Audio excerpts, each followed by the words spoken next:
Esse podcast é produzido por Labri Brasil. Por apenas R$ 19,90 mensais, você pode ser um assinante, ter acesso a todas as palestras dessa série e muitas outras. Para saber mais sobre o Labri Brasil, acessar mais recursos e conferir a nossa agenda anual de eventos, acesse www.labri.org.br. Irmãos, essa é a nossa terceira reflexão sobre Abraão, a vida de fé em Abraão. Nós começamos no capítulo 12 e tratamos primeiramente de quem era Abraão e do que significava o seu chamado. Então eu quero relembrar isso para a gente conseguir acompanhar o que está aqui no capítulo 13 em diante. Abraão, esse homem, era um pagão, um adorador de deuses, provavelmente ou possivelmente, melhor dizendo, adorador da lua, que é como aparentemente era o culto principal de onde ele vinha de Ur dos Caldeus e passou por Harã, e nesses lugares a lua era adorada, era o principal divindade, então ele era um pagão, um ímpio, e Deus se manifestou para Abraão e chamou Abraão para um grande projeto. E de repente, como nós refletimos sobre isso, Abraão, que vivia a sua vida como um dos pagãos da época, preso nos ciclos anuais da natureza, adorando forças da natureza, de repente agora Abraão tem uma vocação e ele tem um futuro. E ele sai caminhando, sai fazendo essa longa peregrinação, que foi realmente longa, foi perto de 2.000 quilômetros a primeira fase da viagem, até ele atravessar toda a Palestina, que a gente tem isso no capítulo 12, logo no começo. Então essa viagem foi uma viagem muito longa e a gente viu que, na verdade, Abraão não estava apenas caminhando geograficamente em direção a uma terra que Deus mostraria para ele. Abraão estava, na verdade, caminhando em direção a um projeto de Deus. Ele estava indo em direção a um lugar que ele não sabia exatamente onde era, mas não era só um lugar geográfico. Era um lugar existencial. Quando a gente lê sobre Abraão em Hebreus, capítulo 11, nós aprendemos lá que Abraão estava caminhando, e no início Deus mandou ele sair, ele saiu sem saber para onde ia. Então isso mostra muito claramente que ele estava mais caminhando na direção da vontade de Deus do que para um lugar específico. Mas depois, o autor de Hebreus diz que ele procurava uma cidade que tem os fundamentos, da qual Deus é o arquiteto e o edificador. Então Abraão está caminhando em direção a uma cidade. E nós também refletimos sobre isso. Por que em direção a uma cidade? Gênesis capítulo 12, capítulo 13 não fala de cidade. Ele estava indo para uma terra prometida, estava aguardando a semente que Deus ia dar para ele, uma descendência, mas o autor de Hebreus nos diz que ele estava caminhando para uma cidade. De onde ele tirou isso? Na verdade, isso está na estrutura do livro de Gênesis. A seção imediatamente anterior ao aparecimento de Abraão no livro de Gênesis conta sobre o que, gente? Sobre o projeto de Babel. É isso que a gente tem antes do relato de Abraão. Os homens se reuniram, as nações da terra que vieram de Noé se reuniram, sob a autoridade de Nimrod, um poderoso caçador, um homem que executava a sua vontade, que estabeleceu os reinos da Baixa Mesopotâmia, que é mais ou menos a época que a civilização começa. Então é esse homem que buscava a execução da sua vontade, a imposição da sua vontade sobre outros homens, sobre o mundo. Esse homem organizou esse projeto, ou talvez descendentes dele, e decidiram construir uma cidade com uma torre que chegaria até o céu para que eles não fossem espalhados sobre a terra e eles iam ter um nome que ia ser lembrado para sempre. Então esse é um projeto do orgulho humano, o projeto da cidade do homem. Esse era o projeto que os homens tinham introduzido e que Deus vai destruir. Naquele grande ato de juízo, que na verdade é também um grande ato de salvação, quando Deus confunde as línguas, impede esse império tirânico de ser construído e espalha todo mundo, manda as nações para tudo quanto é lado. Será que Deus não está interessado nas nações? Não, pelo contrário. Deus estava justamente impedindo aquele projeto da cidade do homem, que é eliminar as diferenças e colocar todo mundo sob a vontade de domínio de um homem. Então Deus confundiu esse projeto e espalhou as nações. E qual é o projeto alternativo de Deus? Ele escolhe um homem e, ao invés de colocar todo mundo num governo terreno, o que ele faz? Vai usar esse homem para abençoar todas as nações. Então, nós temos esses últimos capítulos antes de Gênesis 12, falam sobre essas nações, os nomes dos fundadores dessas nações são apresentados. E é dessas nações, a tábua das nações que aparece logo depois do relato de Noé e do dilúvio, é para essas nações que Abraão é levantado, para ser uma bênção. Então a gente viu que Abraão tem uma vocação muito importante. Ele está guardando algo, mas Deus também está guardando algo dele. O que é que Deus prometeu para Abraão, afinal de contas, e que vai para todas as nações? Que a maldição vai ser levantada. Deus criou o homem e deu para o homem a terra e deu para o homem a família. É isso que a gente tem lá em Gênesis, capítulos 1 e 2. Deus deu ao homem o Éden, um jardim para o homem cultivar. E ele abençoou o homem para fazer esse trabalho. Deus deu também a mulher para o homem, para que a partir dessa relação o nome de Deus fosse glorificado, uma semente surgisse na terra, a geração dos homens, e eles teriam a terra para cultivar, e assim eles iam glorificar a Deus. Mas o que acontece depois do pecado? A gente viu isso.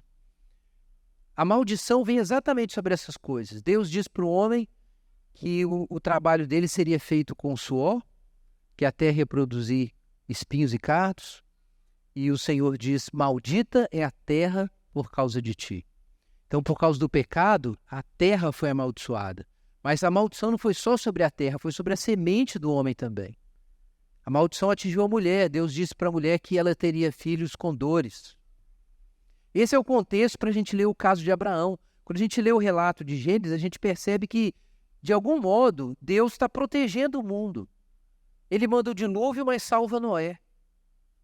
Ele julga as nações e espalha os povos para que Babel não seja constituída. O que Deus quer, afinal de contas? Porque Deus nem julga completamente o mundo, nem salva completamente o mundo. Mas quando chega a história de Abraão, a gente entende. Abraão representa esse homem amaldiçoado. Deus deu a Adão o Éden e deu uma mulher. E o que é que Deus promete para Abraão? Uma terra e uma descendência. Mas quem é Abraão? É um sujeito que não tem terra e a mulher dele é estéril. Abraão representa exatamente o homem nesse estado de impiedade, de afastamento de Deus. Ele adora deuses, ele está amaldiçoado e ele não tem terra, apesar de ter riquezas. Então Abraão representa o homem perdido. Abraão não era um santo quando Deus chamou ele. Ele era um pagão entre outros. Na verdade, talvez numa situação pior. A situação de Abraão era pior, porque os outros tinham os filhos e tinham a terra, ele não tinha isso. Então Deus pega esse sujeito, que não é nada no mundo antigo, né? No mundo antigo, se você não tinha terra e não tinha descendência, você não é ninguém. E Abraão pega esse sujeito, Deus pega esse sujeito, Abraão, que era um Zé Ninguém, e Deus fala assim, que ele teria um nome sobremodo elevado. O que Deus estava fazendo com isso? Estava dando uma resposta a Babel.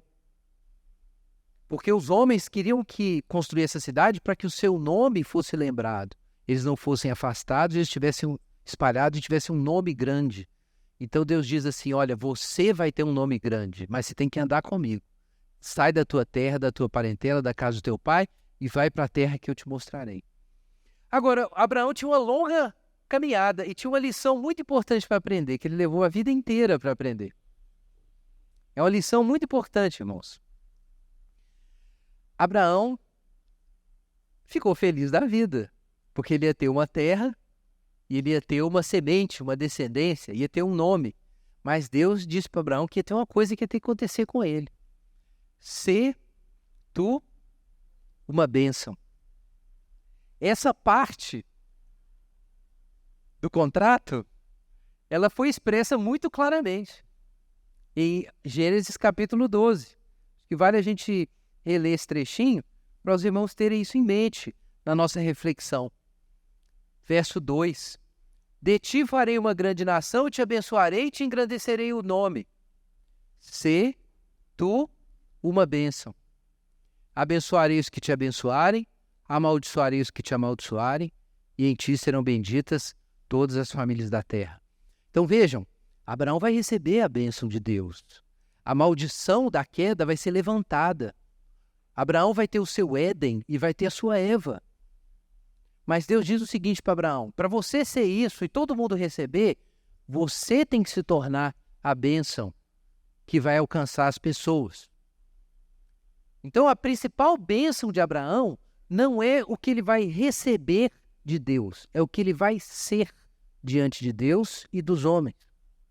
A bênção não é uma coisa que ele vai pôr no bolso, que ele vai guardar em casa, que ele vai registrar em contrato. A bênção é algo que ele vai se tornar.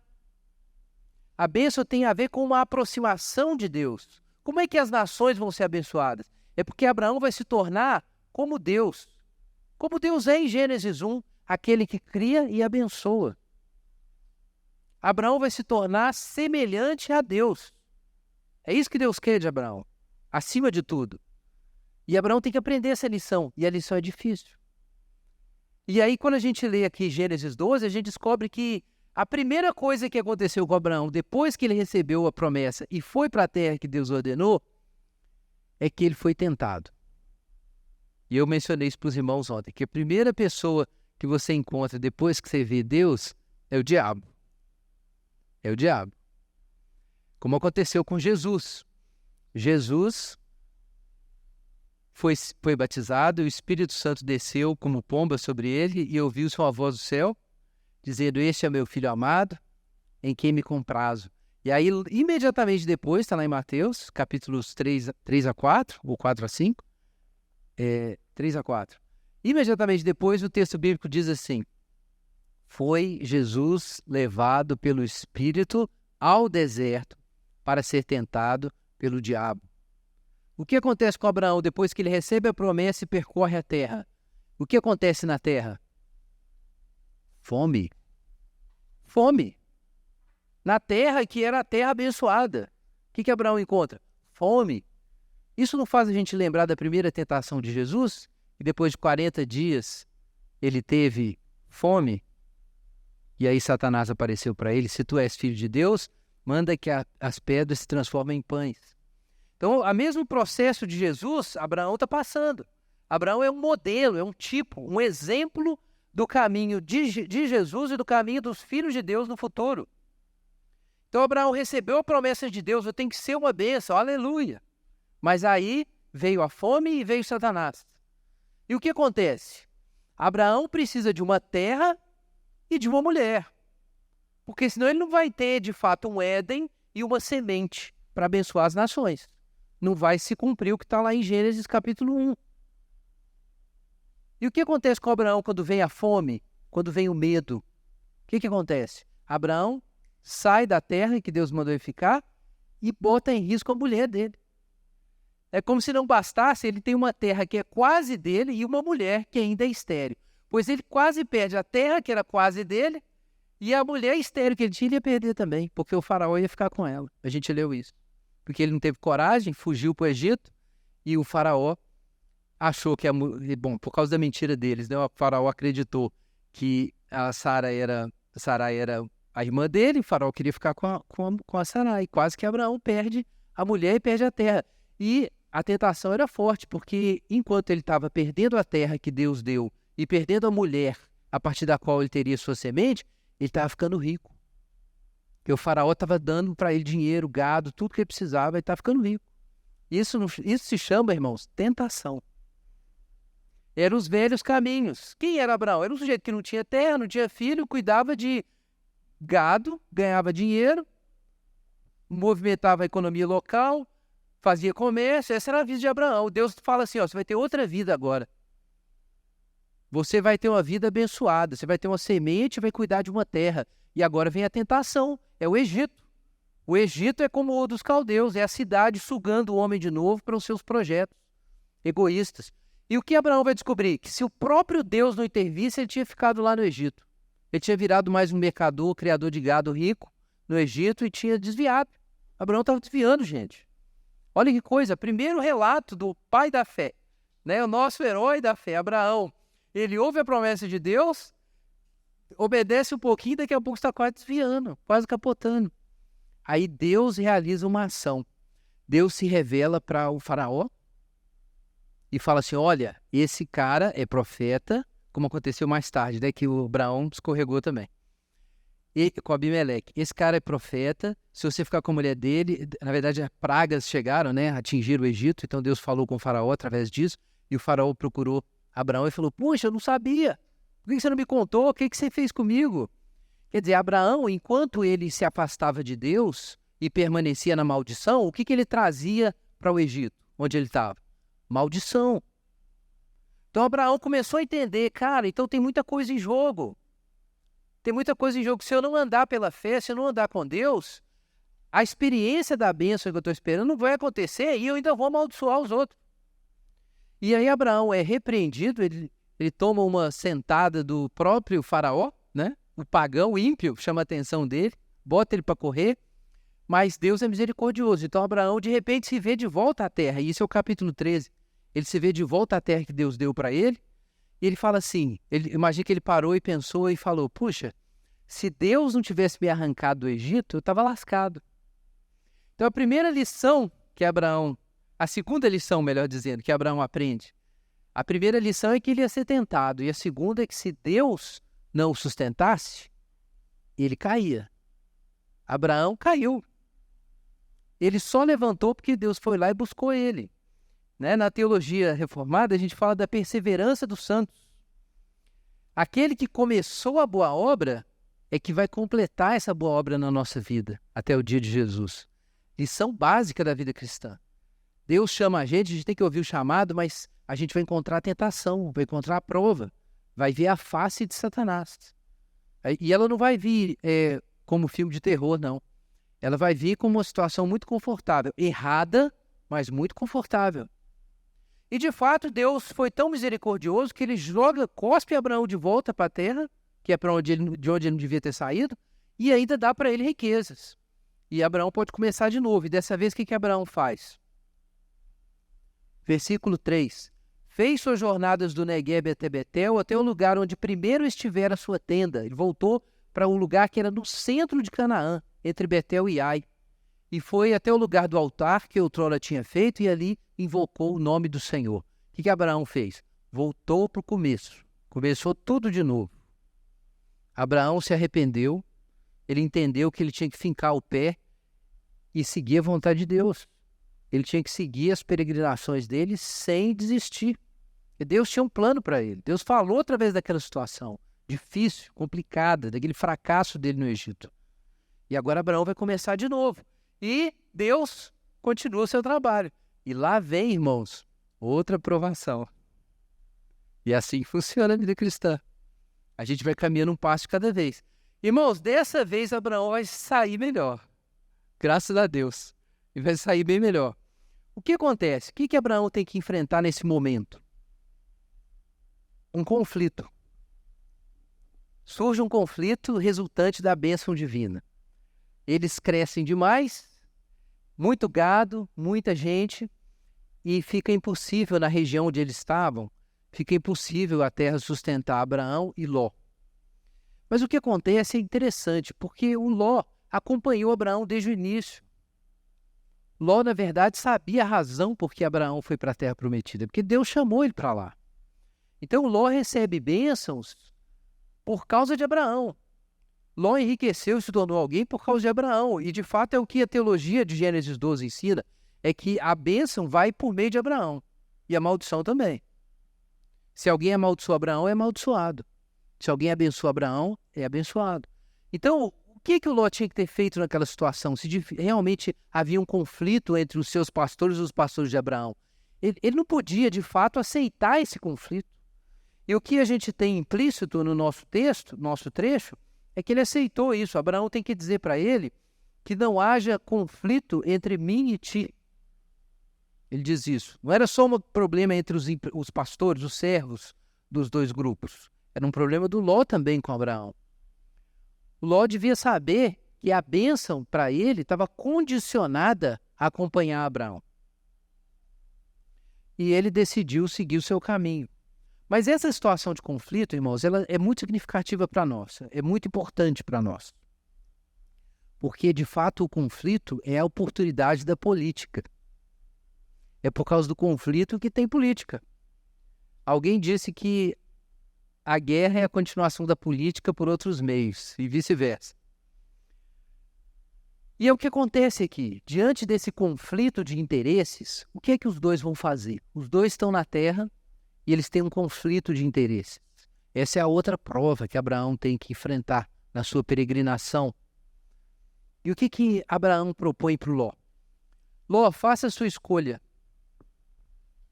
Eu não vou impor a minha vontade sobre você. Apesar de nós dois sabermos, que não estou dizendo que ele falou isso tudo, mas nós sabemos hoje porque a gente sabe o fim da história. Apesar de nós sabermos que Deus me chamou para tomar essa terra, Deus vai me dar essa terra, e a bênção vai vir por meio dessa família, dessa casa, você pode escolher onde você vai ficar. Escolha o que você achar melhor para você.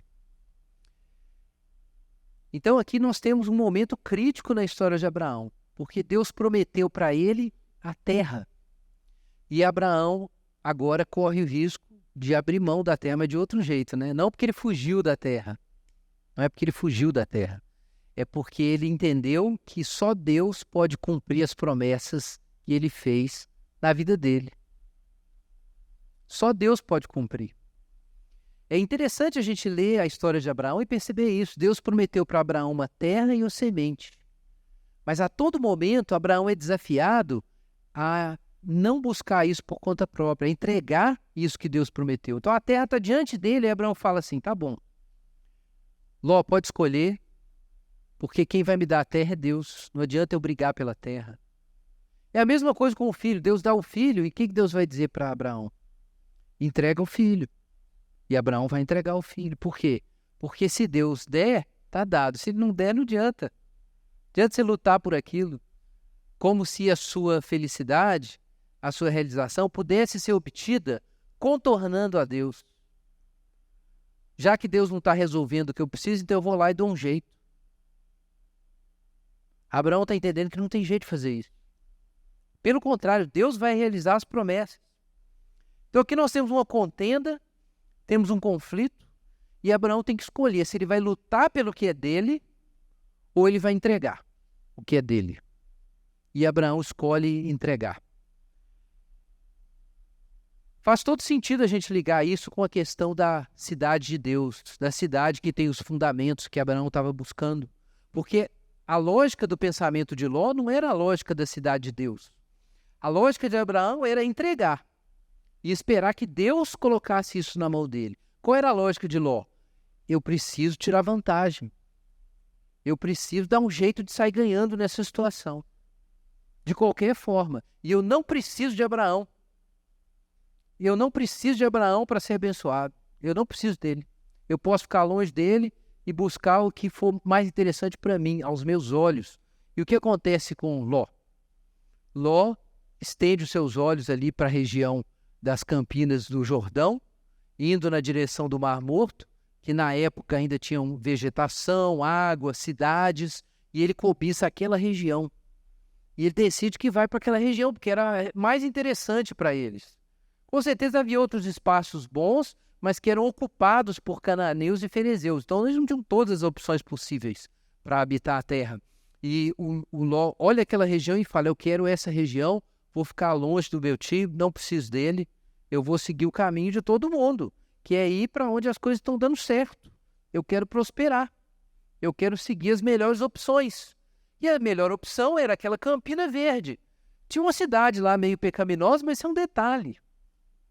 Isso é só um detalhe, essa cidade. O importante é o capim para o gado, são as oportunidades comerciais, os vínculos que eles teriam ali, a segurança local e assim por diante, a proximidade do Egito.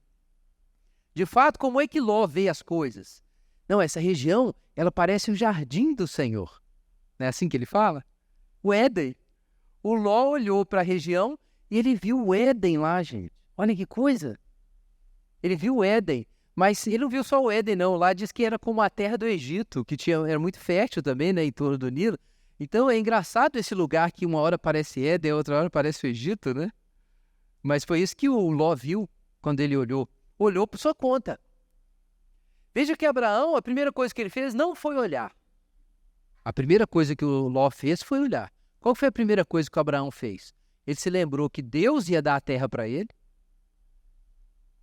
e não lutou por ela. Primeiro ele ouviu a voz de Deus, a voz da graça, a voz do Evangelho. A voz do Evangelho diz que Deus vai fazer as coisas na sua vida. Que a graça de Deus vai fazer as coisas na sua vida. Então Abraão ouviu essa voz, ele ouviu primeiro. Porque Abraão olha também, gente. Ou vocês acham que só Ló tem visão? Abraão olha. Veja aí na sua Bíblia, no capítulo 13, versículo 14. Disse o Senhor a Abraão depois que Ló se separou dele: ergue os olhos e olha desde onde estás para o norte, para o sul, oriente e ocidente, porque toda essa terra que vês eu te darei. Olha, Abraão também olhou. Qual foi a diferença entre Abraão e Ló? É que Abraão ouviu primeiro, para depois olhar. O olhar de Abraão foi interpretado pelo que Deus falou com ele, pelo conhecimento de que a graça de Deus cuidava dele. Então esse filtro da promessa controlou a sua visão. E o que acontece quando o filtro da graça não controla a sua visão? O que é que controla o seu olhar? A ganância, a vontade de poder, o desespero de se dar bem na vida. É isso que vai controlar o seu olhar. E aí você vai para a Campina do Jordão. E você vai para aquele lugar verdinho e ignora o que tem do lado, uma cidade que está prestes a ser destruída. A cidade que era tão pecadora, ou as duas cidades, Sodoma e Gomorra, que eram tão pecadoras que Deus manda fogo do céu para destruir aquela cidade, mas Ló não viu nada disso, porque ele tinha que se dar bem de qualquer jeito. Que a prioridade dele era se dar bem. E olha o que acontece. Eu vou citar aqui o comentário de Calvino, a Gênesis, reformador evangélico. Vamos aprender por seu exemplo, pelo exemplo de Ló, que não confiemos em nossos olhos, estejamos antes alertas, ou seremos cercados e presos por eles, inconscientes de muitos males. Como Ló, que fantasiava ou se fantasiava vivendo no paraíso, no jardim do Senhor, e foi quase engolido pelas portas do inferno. É o que aconteceu com Ló. Ele achava que estava no Éden, mas estava no inferno. Porque ele seguiu a vontade dele de se dar bem na vida, ao invés de colocar em primeiro lugar a graça. Saber que a graça de Deus vai cuidar do negócio. E viver um dia de cada vez, esperar a hora de Deus cumprir as promessas, não desesperar. Essa é a experiência de Ló e de Abraão. E o que acontece depois que Abraão entrega a terra, entrega para Ló, mas na verdade ele entregou para a vontade de Deus, falou assim, vamos lá Deus, você está no controle, você que vai me dar a terra, eu entendi. Então eu não vou fazer nada. Então na hora que Abraão entrega, Deus fala com ele. Abre os olhos, toda essa terra que você está vendo, eu vou te dar. Deus fala com ele nesse momento. Isso é muito significativo. Tem uma mensagem aqui. É que aquele que é medroso, desesperado, ganancioso, que precisa se dar bem de qualquer jeito, que quer ganhar sua alma, vai perder sua alma. Aquele que está em desespero vai perder tudo que tem. Mas aquele que abre mão pela vontade de Deus, esse vai herdar a terra. Os mansos herdarão a terra. É disso que o texto fala, disso que o Salmo 37 fala, e a bem-aventurança, Mateus capítulo 5, verso 5, bem-aventurados os mansos, porque eles herdarão a terra. É disso que o texto fala. E os ímpios? Exatamente como o Salmo 37 diz, os ímpios logo, logo vão ser exterminados. Não é o que aconteceu lá na região? Veio o juízo de Deus, e varreu Sodoma e Gomorra da face da terra. Isso é um sinal divino para o futuro. O que Deus vai fazer com as pessoas que seguem a vontade de domínio, que vão para Sodoma, que vão para Babel, que acreditam no projeto de uma felicidade terrena sem Deus? Vão ser varridos. Esse projeto não tem futuro. Seja ele numa versão subjetiva, individual, seja uma versão política grande, né? Pode ser um partido que tem um projeto de tornar todas as pessoas felizes, mesmo que elas não tenham Deus. Pois é o projeto do capeta, esse projeto. É exatamente isso. Esse é o projeto do mal, o projeto de Babel. Eu vou citar aqui um trechinho da Cidade de Deus. Santo Agostinho escreveu a Cidade de Deus entre 413 depois de Cristo e 426. E na época o Império Romano tinha se cristianizado, já tinha algum tempo. O cristianismo tinha uma influência muito grande no Império inteiro. E só que houve uma invasão de Roma pelos godos. E essa invasão, que trouxe muita destruição, levou a um grande questionamento sobre o cristianismo. E muitos pagãos começaram a dizer isso: olha, Roma está caindo porque a gente abandonou os velhos deuses e aceitou o cristianismo, aceitou o Deus cristão. Por isso que Roma está caindo, por isso Roma está fraca. E então Agostinho escreve o seu tratado, A Cidade de Deus, que você acha na livraria para comprar, que era uma resposta teológica, mas também política ao que estava acontecendo. E nesse tratado, Agostinho vai dizer o seguinte, que Deus não faz o papel dos deuses pagãos. Porque para que serviam os deuses pagãos no mundo greco-romano? Para justificar a polis, para justificar o sistema político. Era para isso que a religião servia, para validar o sistema. E servia muito bem, né, na cabeça deles. Inclusive as guerras que eles queriam fazer, os deuses faziam. As picaretagens que eles queriam fazer, os deuses faziam também. Então havia uma relação da teologia deles, das crenças religiosas deles, com o sistema político, com as opressões que eles faziam e tudo mais. E aí Agostinho fala assim, nada disso. Você está achando que o Deus cristão é o Deus do império? Então Agostinho vem com a escritura e fala assim, nada disso. Existem duas cidades. Tem a cidade de Deus e tem Babel. São duas cidades. E nós que cremos em Deus, aqueles que têm fé, que são os eleitos, Agostinho dizia, eles são a cidade peregrina. Eles estão caminhando, igual Abraão. Eles estão caminhando e o seu projeto não é o projeto de Babel. Não é de justificar um sistema político determinado que supostamente vai fazer todo mundo feliz, mesmo que ninguém tenha Deus. Mesmo que ninguém conheça a Deus e reconheça a imagem de Deus no seu próximo. Um sistema baseado na vontade de poder, né? Na impressão ou na projeção das minhas pulsões, dos meus desejos, das minhas exigências no mundo, mesmo que isso passe por cima das pessoas, não é? Essas coisas Deus não vai justificar. Então Agostinho fala assim, existe sim a cidade do homem e Deus deu leis e Deus deu meios para nessa cidade, de alguma forma, até certo ponto, a justiça ser protegida. Mas os cristãos estão caminhando para a cidade de Deus. Eles estão caminhando para uma outra cidade. E isso tem uma implicação importante para nós. É que, embora a gente... Na verdade, eu acho que é importante todo mundo saber disso, a posição de Agostinho tem tudo a ver, por exemplo, com essas questões de laicidade, por exemplo. A gente concorda, nesse sentido, que o Estado é laico. A gente concorda que o Estado é laico porque, de fato, a Jerusalém de Deus nunca pode ser confundida com um projeto temporal, um projeto político temporal. Mas quando a gente diz que o Estado é laico, a gente está dizendo mais do que isso. A gente está dizendo que nós não vamos adorar o Estado. A gente não acredita que o Estado é Deus. A gente não acredita que as divindades que o Estado quer que a gente adore, a gente vai adorar, ou a sociedade de consumo, né? Porque são as duas grandes potências hoje, o Estado e o mercado. A gente não acredita nesses deuses. Justamente porque a gente acredita que eles são laicos, quando eles querem prometer que a gente vai ser feliz seguindo essas forças, a gente não aceita. E a gente vai fazer o que a gente puder para impedir Babel de crescer. Nós estamos aqui para atrapalhar. É para isso que nós estamos aqui. Nós não estamos aqui para carimbar os projetos seculares de felicidade terrena que excluem Deus da equação. Nós não estamos aqui para isso.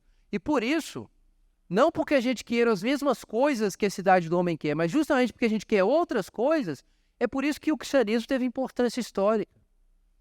Por isso o cristianismo tem um significado político. E o significado político dele é que a gente está aí presente para dizer que os projetos do Estado e os projetos do mercado estão irremediavelmente condenados.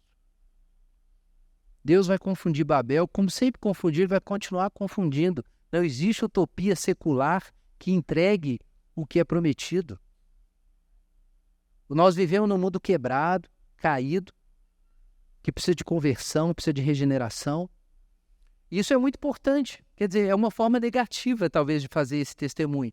E aí você pode pensar assim, então quem era Abraão? Era um cara que estava peregrinando para o céu e ele não ia se responsabilizar, não tinha responsabilidade histórica, né? Como os gramscianos gostariam de perguntar. Ele não tinha responsabilidade histórica, não. O negócio dele era ir para o céu e pronto.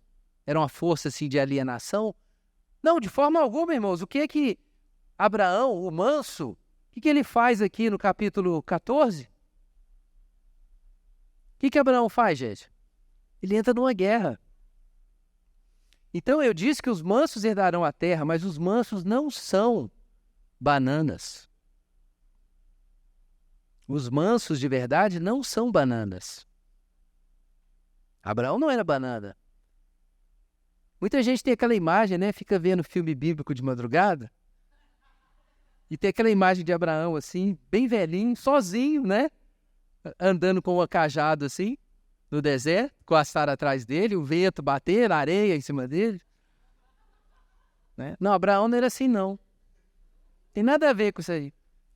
Pensa que quem é um sujeito que arma uma emboscada contra um grupo de reis e junta 318 soldados. O que era a casa de Abraão para ele ter 218 homens de guerra? Gente, Abraão era um criador e um mercador rico da época. Ele devia ter no comboio dele umas 500 pessoas. Por aí. Porque era uma coisa assim, que existia, os mercadores mais ricos podiam viver assim, ou criadores ricos podiam viver assim, e as cidades-estado da época, porque esses reis aqui, gente, não eram reis tipo Alexandre, que organizavam um exército de 80 mil, 120 mil pessoas, ou até muito mais que isso. Não era desse tamanho. Esses reis daquela época, eles tinham exércitos ali, eram cidades-estado pequenas, tipo assim, como se Ouro Preto fosse uma cidade-estado e Itabirito outra. Então, uma cidade-estado dessa, o cara juntava ali 500, 800 soldados, as menores 300, 400 soldados. Então, juntaram esses reis todos, tinha um exército grande, mas não era gigantesco. Então, Abraão arma uma cilada, junta esses 318 e pega esse exército, que talvez tivesse aí 8 mil pessoas, pega a retaguarda do exército e consegue trazer de volta tudo que foi tirado de Sodoma e Gomorra e livra Ló. Então, para aquela região, naquela época, foi uma grande vitória. Mas o Abraão, né, era um manso que quando precisava resolver as coisas na ponta da faca, ele sabia. Ele sabia. Né?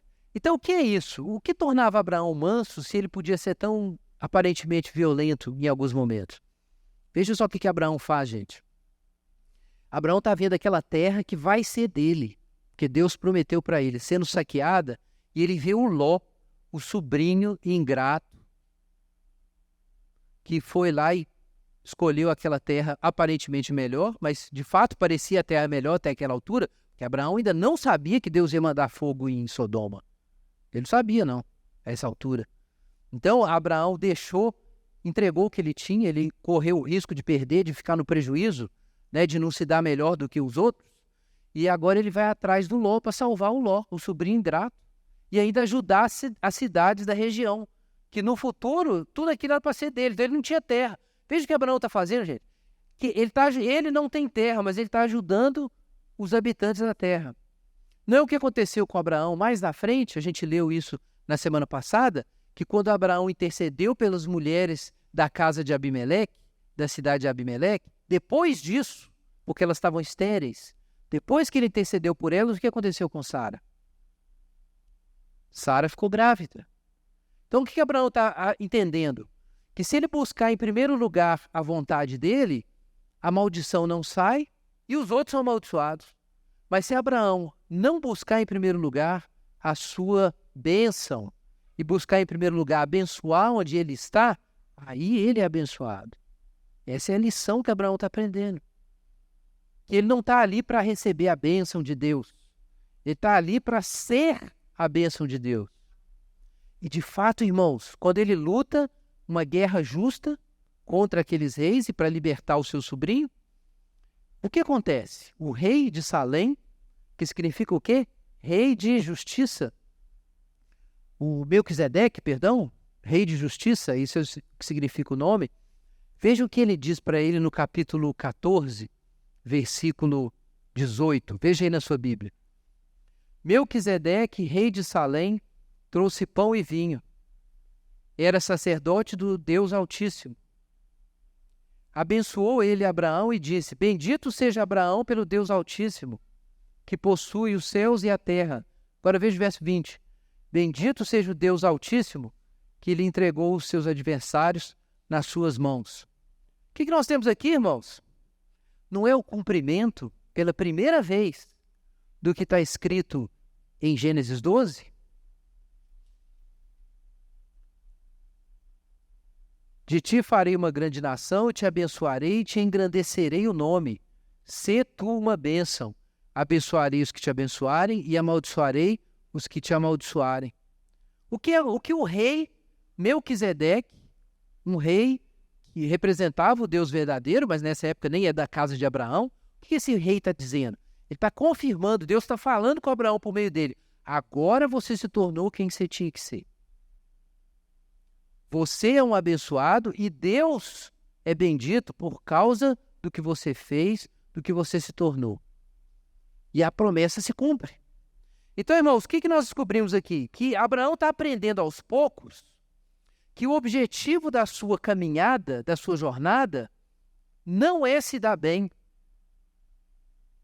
O objetivo da sua jornada é ser uma bênção no mundo. É claro que ele vai se dar bem na medida em que ele abre mão do que ele deseja e busca o bem dos outros. Na medida em que ele entrega as suas prioridades para Deus e busca ajudar os outros, mesmo que seja um sobrinho ingrato e um rei pecador, que era o rei de Sodoma, mesmo que seja isso. Ele abre mão da sua vontade e vai fazer a vontade de Deus. E aí o que acontece? O que Jesus falou, buscar em primeiro lugar o seu reino e a sua justiça, e todas as coisas serão acrescentadas. Abraão ia ter a terra dele, mas ele ia ter aprendendo a dar, aprendendo a entregar. Veja o que Agostinho diz sobre a diferença entre as duas cidades, a cidade de Deus e a cidade dos homens. Dois amores fundaram, pois, duas cidades. A saber, o amor próprio, levando ao desprezo de Deus. Isso funda a cidade terrena. E o amor a Deus, ao ponto do desprezo de si mesmo, funda a cidade celestial. Gloria-se a primeira em si mesma e a segunda em Deus, porque aquela busca a glória dos homens, e essa tem por máxima a glória de Deus, testemunha de sua consciência. Aquela se ensoberbece em sua glória, e essa diz a seu Deus: sois minha glória, e quem me exalta a cabeça. Naquela, seus príncipes e as nações avassaladas veem-se sob o jugo da concupiscência de domínio. Nesta, cidade de Deus, servem-se em mútua caridade. Aquela ama sua própria força e seus potentados, e essa diz a seu Deus: a ti hei de amar-te, Senhor, que és a minha fortaleza. Essas são as duas cidades, de acordo com Agostinho. Essa é a diferença entre Babel e Jerusalém. A cidade de Sodoma, ou a cidade de Sodoma e Gomorra, e a peregrinação de Abraão. Essa é a diferença. Agostinho diz que a cidade do homem é aquela que tem a concupiscência do domínio. É o libidum dominandi, é o desejo de impor a vontade de poder, a vontade de dominação, né? Nietzsche depois ia falar disso, mas Agostinho já tinha falado. Então, o que nós estamos aprendendo aqui, irmãos? Que mansidão é o caminho para herdar a terra. Isso significa herdar as promessas de Deus. Mas mansidão não significa você ser uma pessoa fraca. Mansidão, pelo contrário, significa muita força. Porque para ser manso, você tem que dominar o pior dos tiranos, que é você mesmo. Para você, de fato, ser manso, você tem que abrir mão do seu desejo arrogante e ilusório de impor a sua vontade no mundo, na história, por meio do seu trabalho. Mas, num outro sentido, não é tão difícil ser manso, porque qual é a verdade? A verdade, como diz Eclesiastes, eu não canso de dizer isso, é que, desconsiderando Deus, cada um de nós vai morrer como um cão. Sem Deus, quem é você? Porque você é melhor do que um vegetal, do que o meu cachorro lá em casa? Não é melhor. Com toda a sua racionalidade, sua inteligência, sua esperteza, você vai desaparecer do mundo sem deixar vestígio. Se você realmente contemplar esse fato de que as coisas temporais em si mesmas não têm futuro, você vai se tornar uma pessoa mais humilde e vai entender que realmente não faz sentido você acreditar nessa aposta mentirosa de que passando em cima dos outros e lutando para se dar bem a qualquer custo, você vai de fato chegar em algum lugar. Não vai, meu irmão. Não vai, não se iluda. Isso pode parecer esperto, mas a Bíblia chama isso de tolice. Que é o que é? Tolice. Na verdade, Abraão conseguiu ver a realidade das coisas. A realidade das coisas é que, irmãos, se Deus não der um futuro para a gente, nós não temos nenhum. Essa é a verdade. Se Deus não der um futuro para a gente não tem nenhum. Essa é a realidade. Irmãos, os mansos herdarão a terra. É por isso que Deus fez essas promessas para Abraão e elas iam se cumprir. Nós vamos ler Filipenses 2 para encerrar. Capítulo 2, verso 3.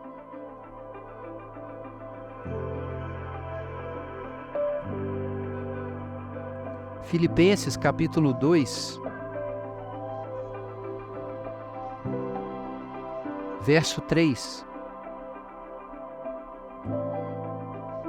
Nada façais por partidarismo ou vanglória, mas por humildade, considerando cada um os outros superiores a si mesmo.